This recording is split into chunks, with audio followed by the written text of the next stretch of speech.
right, friends, Brian here from the Wilson Family Lights. Hopefully, everybody's having a marvelous week. It's Thursday, the 23rd of July. Holy cow, this year is really flying by. So, Halloween Horror Nights has made a couple of announcements over the past week. This is another edition of the Wilson Family Lights Halloween Horror Nights 35, The Dirt. So, as of right now, we have gotten 9 houses, 3 scare zones now, and 2 shows.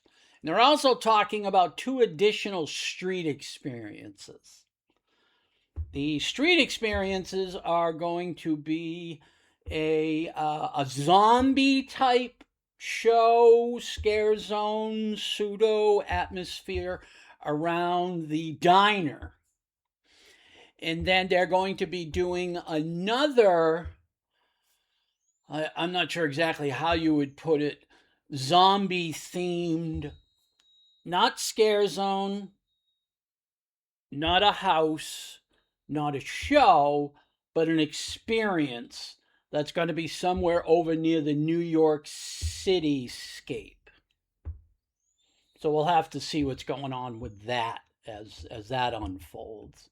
So they've been officially announced the Fortnitemares Freaky Fields as one of the scare zones for Halloween Horror Nights 35. This one sounds like it's going to be almost like the old scare zones, which were awesome. They were show just as much as they were scare zone as far as I'm concerned. The official write-up from them is the scare zone is being described as a live-action, constantly changing, evolving battlefield, complete with Fortnite Battle Bus, familiar characters in the game. Apparently it's a game. I'm not into that anymore. Last time I was really into gaming, Lara Croft was the hit. So it tells you how long ago it was. On my Sega Genesis, probably.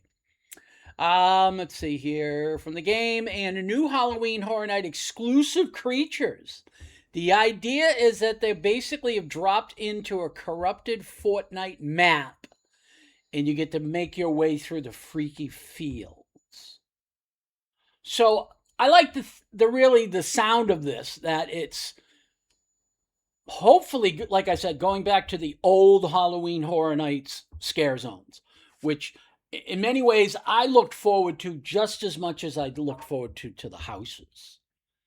And for whatever reason, the past, at least since COVID, it seems that the scare zones have been kind of an afterthought. So hopefully that mentality is starting to dissipate, and they're going to get back into really making this, a really exciting experience as part of the whole Halloween Horror Nights thing. So we'll see. And with them not allowing for Fast Pass on their multi-day tickets anymore, they've got to come up with different ideas to occupy people, because all those people that were getting Fast Pass are now going to be relegated into the regular lines, which is going to make things even longer, which I think goes against the rationale that they're saying that this is going to streamline things, make it a better experience for everybody. Crock of bull, if you ask me. So, all right, let me grab my notes here to make sure I get everything right. So the houses that have been announced is Jack and Oddfellows, Chaos and Control, Sinners, Stranger Things, Hellraiser. I'm really looking forward to that one. HR Blood and Guts, which is another one I'm looking forward to. Madlands, Cage Cannibals, Cybergoria, Invasion Alien Abduction, and then The Evil Dead, which is based on the new movie that is out I don't know how much reference we're going to have to Ash, which, in my opinion, is the Evil Dead. They kind of strayed from that. I'm not sure exactly why. I think it's been somewhat successful for them. I haven't seen the newest installment, I've seen the other ones. I enjoyed them. I'm a big, huge horror film buff, so I enjoyed them. But in my mind, I saw The Evil Dead 2 when it came out in the movies. I was a little bit too young or didn't sneak out of my house at the appropriate time to go see The Evil Dead 1 in the movie theater. And then I saw Army of Darkness. So that's the 3 installments of Bruce Campbell as Ash in The Evil Dead. And then there was the short lived Evil Dead TV show, which I thought was good as well. Kept that campy atmosphere that Campbell had in the first 2 Evil Deads and then continued with Army of Darkness. So that's just my opinion as a longtime horror fan. So they've announced scare zones as well. They got the Infernal Carnival of Nightmares, Sideshow of Decay, and then Fortnitemares, the newest announcement. And like I said, I think that that's going to be killer, as it's going to be half show, half scare zone. So, really looking forward to that. And then they've had a couple of shows that have been announced. One of which I think they're doing a little bit of blind feeling around to try to replace Bill and Ted's, which I still think was a giant mistake on their part. They kind of kowtowed to the political atmosphere, which I think is a bunch of malarkey as well. This is an entertainment thing. This is Halloween. This is adults, is what it should be. And the fact that some people's feathers got ruffled because they went into territory that was current. They talked about current issues and made light of it. I don't understand how anybody could get offended by that. But then again, there are people out there who could get offended by me holding up a white sheet. Somehow I'm invoking the Klan or whatever. I mean, conspiracy theories is absolutely insane. And the social media machine does nothing but fan the flames. Sorry, I don't want to go into a political rant, which is where I was just about to. Hold on to me.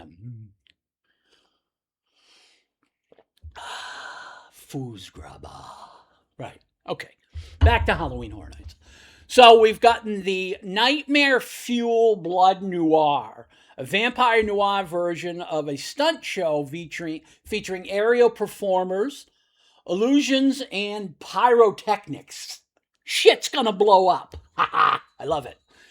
And then they've got a Stranger Things Return to Hawkins, which is going to be a light and water show at the Lagoon. Awesome. I've thought the Lagoon shows have been pretty good. That's been something they've had consistently. I remember back in the day when Jaws was still a ride, when it worked, and they would do a Lagoon show in there with people with doing stunts on water skis and everything. That was really wild, and they've kind of continued with doing that type of theme. I remember at one point they had the catamaran from Waterworld, that Kevin Costner movie that bombed, which I personally actually liked. So, I don't know, it had Dennis Hopper in it. I mean, Dennis Hopper is kind of like Jack Nicholson.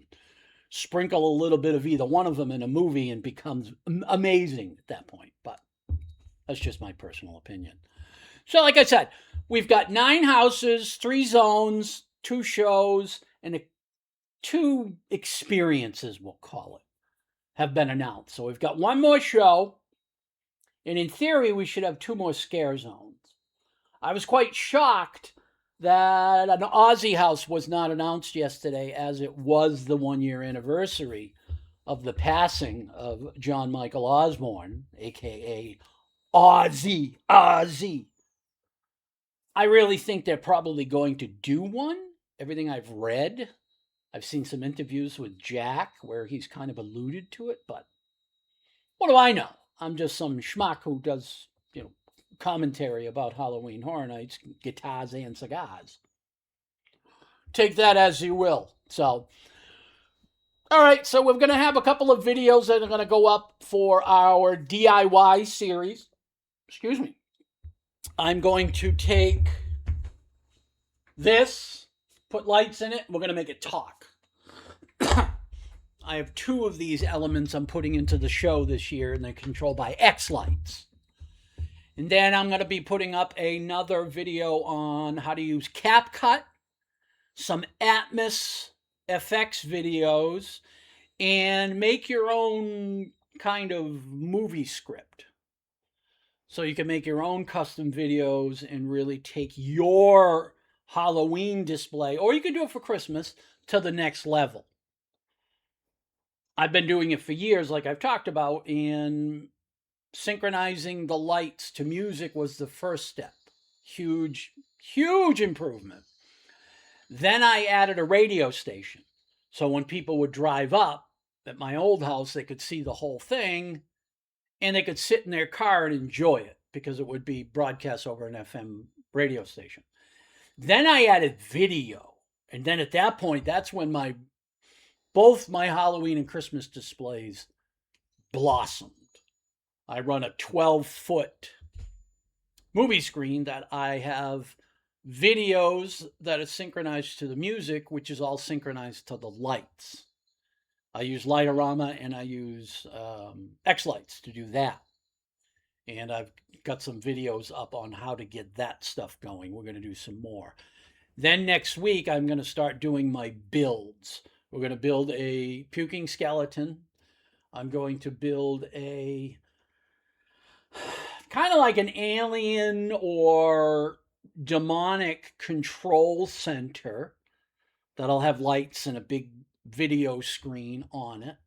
And then I will get my demented dentist chair done, as well as I've got 4 or 5 other smaller things we'll get going. And then towards the end of August, I'll start building the facades that I'm going to put up in front of the garage and the 4 buildings that I'm going to build to put my display in. This year we're changing it up, as I'm going to be in Massachusetts for about 10 days in October. The whole thing is going to be centered around my triple car wide driveway and the front of my house. Typically I do a walkthrough on the side of the yard, but I'm not going to be here to deal with potential issues, and it's just for safety reasons mainly. I'm going to do it where people will walk into my driveway and they'll be able to see everything. And then this big window behind me here is going to be a singular bay window because I have to replace it anyways. That's going to be the video screen. And I've also got a couple of new things I'm interacting into it is Captain Cracklebones, which is going to be the MC. He'll be telling jokes and giving kids little tidbits of safety information. And then I've got a couple of new videos that I am integrating into the display this year. So lots going on. The next 2 months are going to be insane. This is typically when people who do home haunting and home Christmas or, that type of thing, you're usually about 2 months out before you actually want to get going with the display. That way you can make sure all your stuff works, you can build what you need to build, and go from there. So, all right, so we appreciate you checking out our stuff. Again, this is Brian from the Wilson Family Lights. This has been another edition of the Halloween Horror Nights Dirt, with a smattering of the DIY stuff that we do here at the Wilson Family Lights.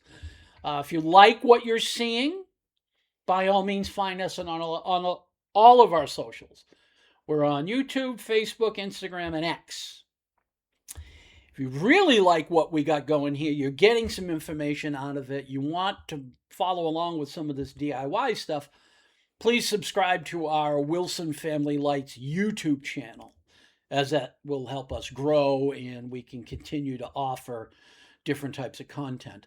The other thing I want to encourage is if you have questions or if you want to have me build something that you've been curious about, by all means, shoot me an email. It's the Wilson Family Lights 32129 at gmail.com, and I'll have that in the description here. So, all right, we appreciate you checking out all our stuff, like I said, and we will see you in the